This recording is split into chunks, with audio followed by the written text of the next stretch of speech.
Morning बच्चों, मैं विजय अग्रवाल स्वागत करता हूं आपका सिमिलैरिटी एक्सरसाइज 11.4 में। शुरू करते हैं। आज की हमारी पहली थ्योरम है पाइथागोरस थ्योरम। पाइथागोरस थ्योरम हमने 9th में पढ़ा है, 8th क्लास में पढ़ा है। आप सभी को पता है कि हाइपोटेन्यूज का square equal to base square plus perpendicular का स्क्वायर। इसको हमको प्रूव करना है। ये जानते तो थे, हम इसका यूज भी करते थे, इसी के ऊपर पूरी ट्रिग्नोमेट्री बेस्ड है। लेकिन हम इसको प्रूव करना पड़ेगा कि in right angle triangle square of hypotenuse is equal to sum of square of remaining two side.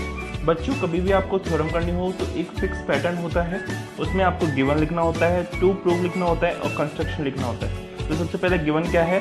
In triangle ABC is right angle triangle. ये एबीसी आपको दिख रहा है, ये पूरा का पूरा राइट एंगल ट्राइंगल है। In which angle B 90, angle B जो है ये वाला, ये 90 है। To prove A C square equal to A B square plus B C square. सबसे पहले हाइपोटेन्यूज की डेफिनेशन देख लेते हैं। 90 के सामने वाला जो होता है वो होता है हमारा हाइपोटेन्यूज। इसमें हाइपोटेन्यूज क्या है? ए सी। तो ए सी का square equal to A B square plus B C square. ये हमको प्रूव करना है। अब हमने कंस्ट्रक्शन क्या करी? कंस्ट्रक्शन हमने करी कि एंगल बी से हमने ये 90 डिग्री का कोण डाल दिया। तो 90 डिग्री डाल दिया, यहाँ पे लंब डाल दिया, परपेंडिकुलर डाल दिया। अब हमको प्रूव करना है, प्रूफ इन ट्राइंगल एडीबी और ट्राइंगल एबीसी। यहाँ पे ट्राइंगल एडीबी ये रहा और ट्राइंगल एबीसी पूरा वाला। इसमें देख लेते हैं कौन कौन सा है। In triangle ADB and triangle ABC, angle ADB कौन सा है? ये वाला, ये 90 है। ये किसके बराबर है? एंगल बी के। ये दोनों 90 है, इसलिए ये दोनों बराबर है। और एंगल ए दोनों में कॉमन आ रहा है, ट्राइंगल एडीबी में भी और ट्राइंगल एबीसी में भी एंगल ए कॉमन आ रहा है। तो एंगल थ्योरम से ट्राइंगल एडीबी सिमिलर हो गया ट्राइंगल एबीसी के। सिमिलर हो गया, नहीं हो गया? यस, बिल्कुल हो गया। इससे क्या रिजल्ट आया? इससे रिजल्ट आया हमको लाना था ए बी का स्क्वायर। देखिए ए बी का स्क्वायर कैसे आएगा? जब मैं ए बी इधर लाऊंगा और इधर लाऊंगा तभी तो क्रॉस मल्टीप्लाई हो गया, ए बी स्क्वायर आएगा, ए बी स्क्वायर आ जाएगा। फिर उसके बाद मैं क्रॉस मल्टीप्लाई करूंगा तो A B square equal to A C into A D. इन दोनों को मल्टीप्लाई किया तो ए बी का स्क्वायर आ गया, इन दोनों को मल्टीप्लाई किया तो A C into A D आ गया। आगे बढ़ते हैं। In triangle B D C ये वाला और ट्राइंगल ए बी सी ये वाला, इन दोनों में क्या क्या कॉमन है? तो सबसे पहले देख लेते हैं एंगल सी डी बी और triangle angle A B C, ये वाला एंगल और एंगल ये वाला, ये दोनों 90 है तो मैंने लिख दिया ईच 90। और एंगल सी दोनों में कॉमन है।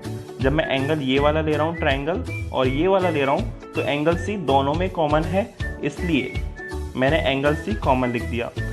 ये एंगल थ्योरम से triangle C D B similar हो गया ट्राइंगल सी बी ए के। ध्यान दीजिए यहाँ पे सी फर्स्ट पे आ रहा है तो सी फर्स्ट पे आ गया। अब यहाँ पे डी बराबर है बी के, तो यहाँ पे डी लिखा, वहीं पे मैंने लिखा बी।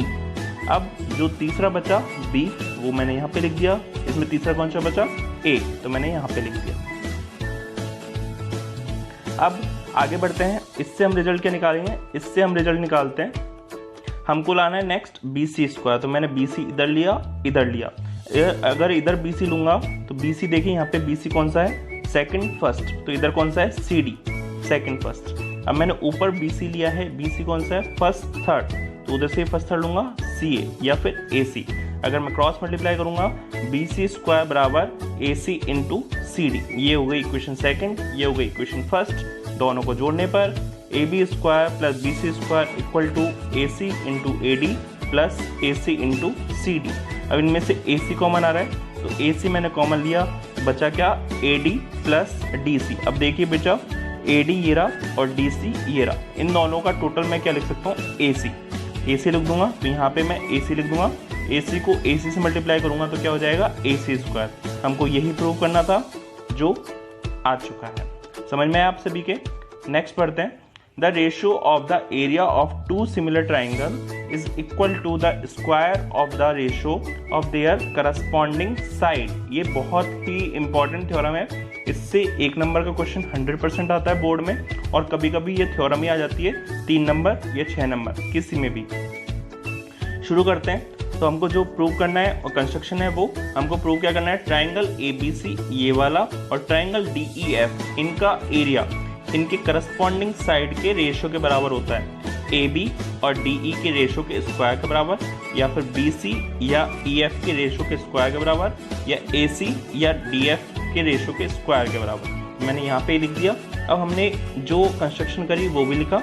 हमने कंस्ट्रक्शन क्या करी, AL परपेंडिकुलर डाला BC पर और DM परपेंडिकुलर डाला EF पर, दोनों परपेंडिकुलर डाल दिए। अब मैंने ट्राइंगल दिए, कौन कौन से ट्राइंगल दिए, ट्राइंगल ABC ये वाला और ट्राइंगल DEF ये वाला, ये हमको पहले से ही दे रखे थे सिमिलर। तो इनसे क्या हो गया, एंगल A बराबर हो गया एंगल D के, एंगल B बराबर हो गया एंगल E के, और एंगल C हो गया एंगल F के। ये तीनों बराबर हो गए।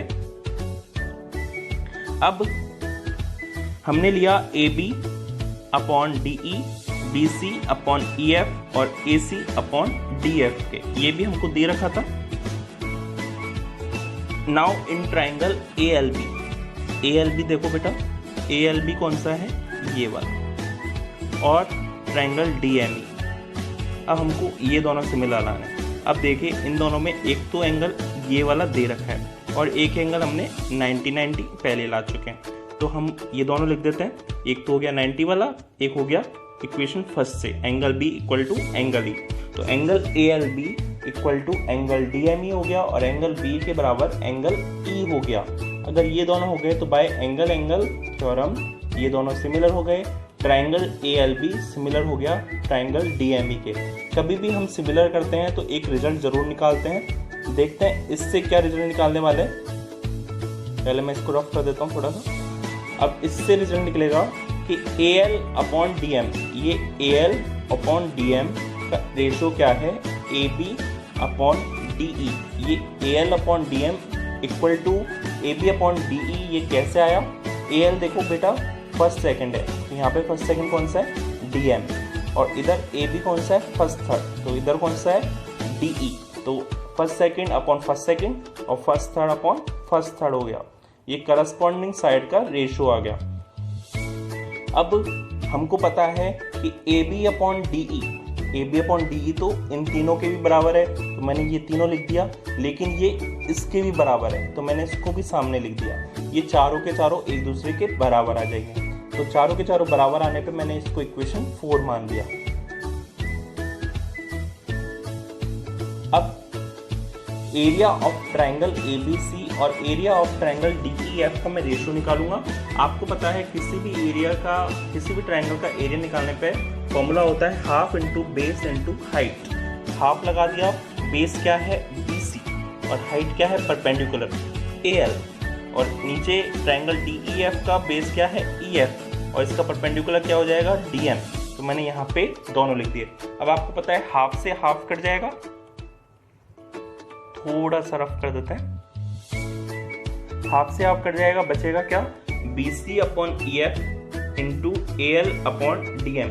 अब आप देखिए AL अपॉन DM की वैल्यू में क्या ये BC अपॉन EF रख सकता हूँ, हाँ बिल्कुल रख सकता हूँ। तो मैंने यहाँ पे रखा BC अपॉन EF की वैल्यू, AL अपॉन DM की वैल्यू BC अपॉन EF रख दिया। अब आप देखिए BC इंटू BC क्या हो जाएगा, BC का स्क्वायर, और EF इंटू EF क्या हो जाएगा, EF का स्क्वायर। तो ये आया BC स्क्वायर अपॉन EF का स्क्वायर। अब आप इस थ्योरम पे देखिए, वापस से इक्वेशन फर्स्ट पे आइए। इक्वेशन फर्स्ट क्या कहता है, AB upon DE equal to BC upon EF equal to AC upon DF। अब इस इक्वेशन का मैं अगर स्क्वायर कर दूं तो क्या आ जाएगा, AB square upon DE square, BC square upon EF square और AC square upon DF square. ये जब स्क्वायर आ जाएगा तो जब BC square upon EF square है तो BC स्क्वायर अपॉन EF के स्क्वायर तो बराबर ये दोनों भी है। तो मैं कुल मिला के इसको रख दूंगा, ये किसके बराबर है, एरिया के। तो मैंने लिखा area of triangle ABC upon area of triangle DEF equal to AB square upon DE square, BC square upon EF square और AC square upon DF square. ये हमको प्रूव करना था, ये हमारा प्रूव हो गया। अब इस थ्योरम पे बहुत सारे एक नंबर के इंपॉर्टेंट क्वेश्चन बनते हैं, तो आप देखिए कैसे बनते हैं। If triangle ABC and DEF are similar, ये दोनों ट्राइंगल आपको जो दे रखे हैं वो एक दूसरे के सिमिलर हैं। अब इन दोनों के एरिया भी आपको दे रखे हैं 64 और 121।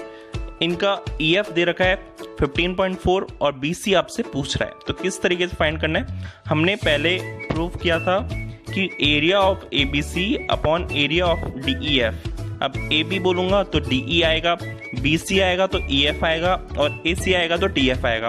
अब हमसे EF और BC पूछ रहा है, मतलब ये वाला रेशो पूछ रहा है BC अपॉन EF का होल स्क्वायर। अब आप ये वाला और ये वाला लेना।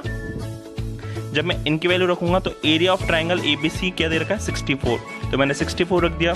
नीचे क्या रखना था 121 रख दिया। BC आपसे पूछ रहा था तो मैंने BC की वैल्यू BC रख दी और EF की वैल्यू 15.4 दे रखी थी तो 15.4 मैंने एज इट इज रख दी। अब मैं इसको सॉल्व तो कर नहीं सकता, मैं स्क्वायर को उधर पहुंचा दूंगा, अंडर रूट कर दूंगा। तो ये अंडर रूट कैसे हो जाएगा, अंडर रूट 64 अपॉन 121 और सामने से दोनों तरफ से स्क्वायर हट चुका है। जब 64 और 121 का अंडर रूट करूंगा तो 64 का होता है 8 और 121 का होता है 11। अब आपको पता है सिंपली क्रॉस मल्टीप्लाई करना है। 11 को BC से मल्टीप्लाई करूंगा 11 BC और 8 को 15.4 से मल्टीप्लाई करूंगा 8 इंटू 15.4। मैं जब इसका डिवाइड दूंगा तो आंसर कितना आएगा, BC इक्वल टू 11.2 सेंटीमीटर। समझ में आया। इसका दूसरा टाइप कैसा है, इस बार तो हमको एरिया दे रखा है, साइड पूछ रहा है। अब अगली बार क्या होगा, साइड दे रखेगा और एरिया पूछेगा। तो कैसे, if ratio of corresponding side of two similar triangle is 4:9 then find the ratio of area of these triangle. तो आपको एरिया का रेशियो निकालना है। सबसे पहले अगर ट्राइंगल ABC और DEF एक दूसरे के सिमिलर है तो पिछली वाली थ्योरम से triangle area of triangle ABC upon area of triangle DEF equal to AB square upon DE square, BC square upon EF square, AC square upon DF square. अब मैं किसी को मान लेता हूँ, इसको मान लेता हूँ और इसको मान लेता हूँ। तो area of triangle ABC upon area of triangle DEF AB square और DE स्क्वायर। यहाँ पे साइड का रेशो दे रखा है, कितना दे रखा है 4:9। तो मैंने AB की वैल्यू 4 रख दी और DE की वैल्यू 9 रख दी। मुझे कोई ना कोई साइड तो रखनी पड़ेगी। यहाँ पे एरिया ऑफ ट्राइंगल ABC और area of DEF as it is आ गया। आपको पता है 4 का स्क्वायर कितना होता है 16 और 9 का स्क्वायर कितना होता है 81। तो मैंने एज इट इज वैल्यू रख दी। समझ में आप सभी के। तो नेक्स्ट क्वेश्चन स्टार्ट करते हैं। Prove that area of an equilateral triangle is formed any side of A square is half the area of an equilateral triangle formed at the diagonal of same square। बहुत ही simple question है, देखने में थोड़ा सा tough लग सकता है। आप देखिए ये एक स्क्वायर दे रखा है ये वाला।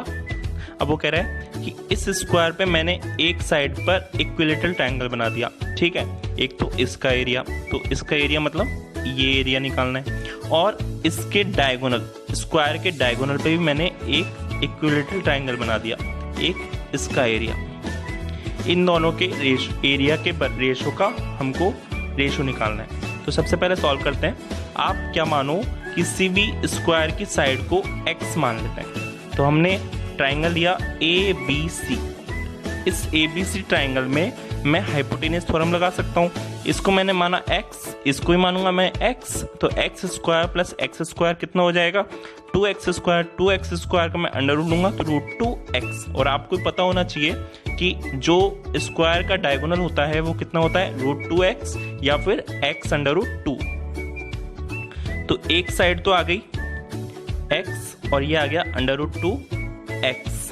अब हमको पता है दो इक्विलेटरल ट्रायंगल है वो एक दूसरे के सिमिलर आएंगे तो फॉर्मूला लगेगा area of triangle ABE upon area of triangle ACF।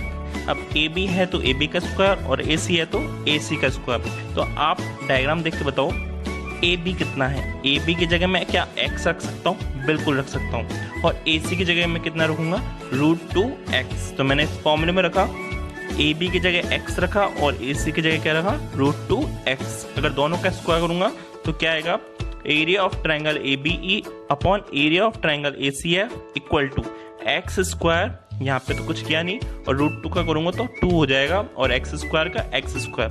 जब एक्स स्क्वायर से एक्स स्क्वायर कैंसिल आउट होगा तो कितना बचेगा, 1/2। तो हमको भी यही प्रूव करवा रहा था कि वो हाफ होता है और जो दूसरा वाला होता है वो डबल होता है। आशा करता हूँ आपकी ये वीडियो समझ में आया होगा। हमारा ये सिमिलरिटी चैप्टर खत्म होता है। धन्यवाद।